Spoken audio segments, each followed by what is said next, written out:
Time! What is going on, guys? Tomatales here, and I'm back with another video. And in today's video, I want to talk about something that happened last night that could have went very, very wrong in terms of my life being on the line. Now, let me just talk about it, okay? Yesterday was Friday, and I decided that I'm going to go out. Now, the last weekend I went out with a couple of friends. This weekend, no one was available, so I'm like, whatever. I'm still going to go downtown. Now, I Ubered there at about 10:30, 11, had some drinks before I got there, and I ended up staying at Broadway until, like, I'd say 1:30 in the morning. And I was thinking, like, do I get a Uber back home? Now, usually Broadway's super busy, so I at least walk like 5 minutes, you know, so the Uber's cheaper. I'm not in the commotion of cars everywhere and traffic. So I'm walking about 5 minutes, and then I'm like, okay, it says it's a 2-hour walk. And I'm like, you know what? I'm just gonna walk home tonight. Now, side note, the neighborhood I live in, I would classify it as somewhat ghetto. Where we live is the beginning of the hood, so you walk into the neighborhood, and our street is fine, no worries, no dangers, no gunshots. But if you go deeper into our neighborhood and the surrounding neighborhoods, you are going to hear gunshots, and you are going to feel a bit scared and worried for your life. Now, me, I didn't know what way I'm going to be walking back home. I just was following the 2-hour walk back home. And now the first hour and a half, hour and like 35, 40 minutes was normal, chill, didn't seem worried. Everything seemed normal, no gunshots, no anything. That ended when I was about 10 minutes away from home. And I noticed the neighborhood getting worse. It was about 2:15 in the morning at this point, 2:30, somewhere around there. And as I'm getting closer to home and I notice the neighborhood's getting worse, I hear gunshots to the left of me. Now, they weren't super close, they weren't super far, probably the next block over. And I heard about 3 or 4, and so as soon as I hear the first 2 gunshots, I started to record.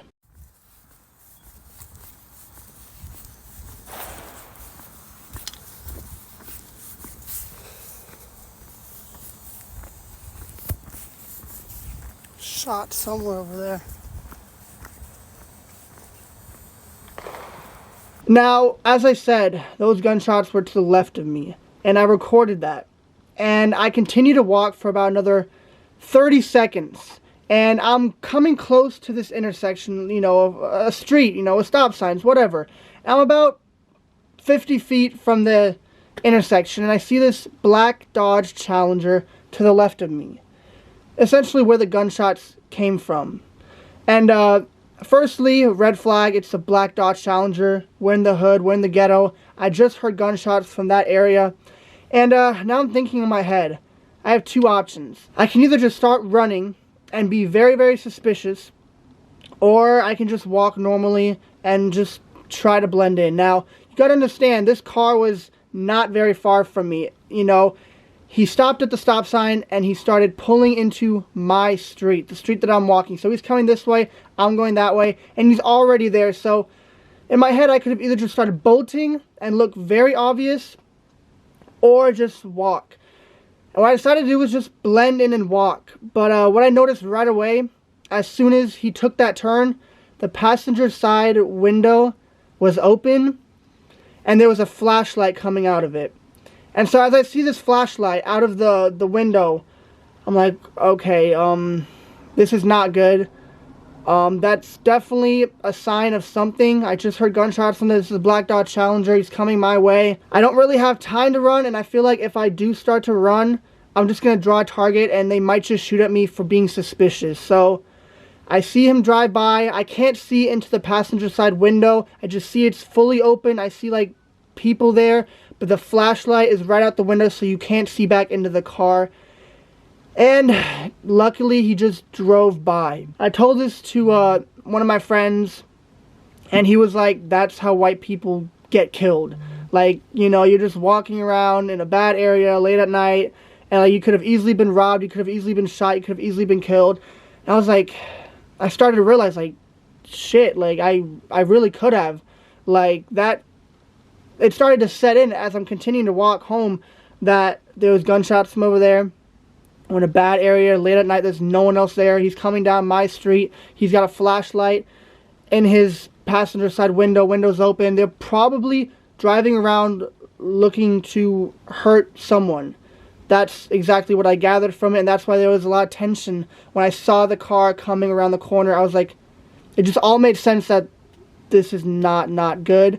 And the rest of the walk, I started being very anxious, and I was like, okay, that could have went very, very wrong. And I got home, I went to bed, and the next morning I started to think, like, what was that flashlight for? And what I realized is, what my prediction is that they probably were looking around, had a gun out the window or something, and they were, you know, ready to shoot someone. And so the reason they had the flashlight out the window is so that you cannot see who's shooting. I could not see into the car even though the window was open. So they don't want anyone to see who the shooter is, who's in the car. So that's why I'm assuming they did it. And looking back, I truly was very, very close. You know, who knows what they were talking about when they saw me on the street. They could have been like, oh, look at this white kid, 2:30 in the morning, let's rob him, let's pull a gun on him, let's shoot him just for fun, there's no one around, who's going to know what happened. I could have been killed, I could have been shot because I decided to walk home from downtown in a dangerous area. And that's just a learning lesson in my life. Like, what would you guys have done in this situation? Would you guys have decided to, as soon as you seen that car 25, 30, 45, 50 feet in front of you pull into your area, would you have just started to sprint the other direction? Or would you have decided to just act cool, think that they're not here for you, you've done nothing wrong, they're clearly here for someone else, you know, why would they shoot you? You have given them no reason to. And that was my thought process. I was like, they're not going to shoot me because they have no reason to. I'm just walking here. I've done nothing to them. But then again, the next day, I'm like, Toma, you got to understand, sometimes they just don't care. And I essentially put my life in their hands, and I don't even know them. I could have died without putting up a fight. So looking back at it, should I have ran? Probably. I probably should have. Because if they decided to shoot me just to shoot me, I would have been dead. But, you know, they didn't, and I'm very lucky. And what would you guys have done in that situation? Hindsight 2020, I'm safe. I had a great night. I had a lot of fun. And I just wanted to bring this video to you guys to really show you that it is dangerous in America. Walking alone at night, especially in a city like Nashville. Nashville is dangerous. So be careful with whatever you do in your life. And I hope you guys enjoyed the video. Peace out.